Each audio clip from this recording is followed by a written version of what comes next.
আসসালামু আলাইকুম। আজকে আমি কাশ্মীরি ভরাট দেখাচ্ছি।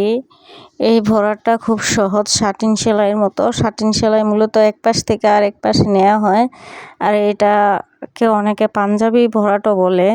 আর এটা মাঝখান দিয়ে সেলাইয়ের ভিতর দিয়ে আবার ছোট আরেকটা সেলাই হয়, এতে তাড়াতাড়ি ভরাট হয়, আবার সুতাগুলি আলগা হয়ে থাকে না।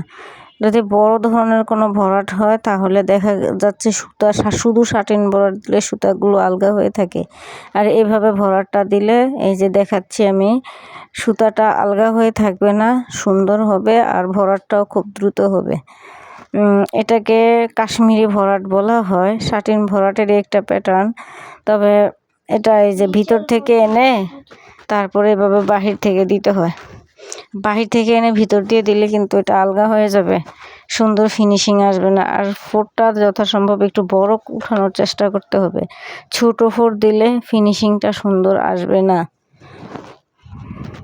তো আমি নতুন আমি একেবারে নতুন চ্যানেল অন করছি, এখানে আমি অনেক কিছুই দেখানোর চেষ্টা করছি। আপনারা আমার চ্যানেলের পাশে থাকবেন, আমার পাশে থাকবেন, চ্যানেলটা সাবস্ক্রাইব করবেন। যদি আমার ভিডিও ভালো লাগে তাহলে আবার নতুন ভিডিওগুলি দেখতে পারবেন।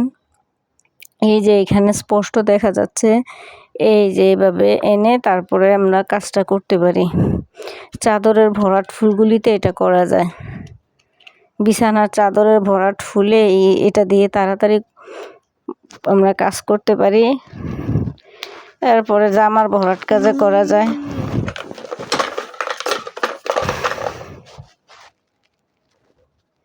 কাজগুলি অত্যন্ত সুন্দর, আর কাজ করতে করতে হাতের ফিনিশিং যদি সুন্দর চলে আসে তাহলে কাজ অটোমেটিকই আরও সুন্দর লাগবে। আর এগুলি কিন্তু 3D কাজ করা হয়। আমি অনেক 3D কাজ করব, কদম, অপরাজিতা, দোলন চাপা, তারপরে আরও নয়নতারা, কাঠগোলাপ, শাপলা, পদ্ম, এসব কাজগুলি আমি আস্তে আস্তে করব। আজকে একটা অপরাজিতা করছি, এটা গয়নার বেসের জন্য করা হচ্ছে। আর গয়নার বেসে আমি কিভাবে কি অ্যাড করলাম ওইগুলিও আমি সামনে দেখাই দেব যখন আমি করি।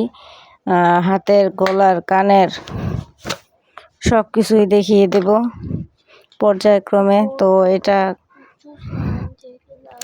লাস্টের ফিনিশিংটার দিকে এসে এই যে এইভাবে একটা দিয়ে ছোট করে এসে ভিতর দিয়ে তারপর আমরা ফিনিশিং সেলাইটা দিয়ে দিতে পারি।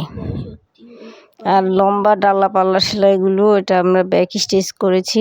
ধন্যবাদ, পাশে থাকবেন। আল্লাহ হাফেজ।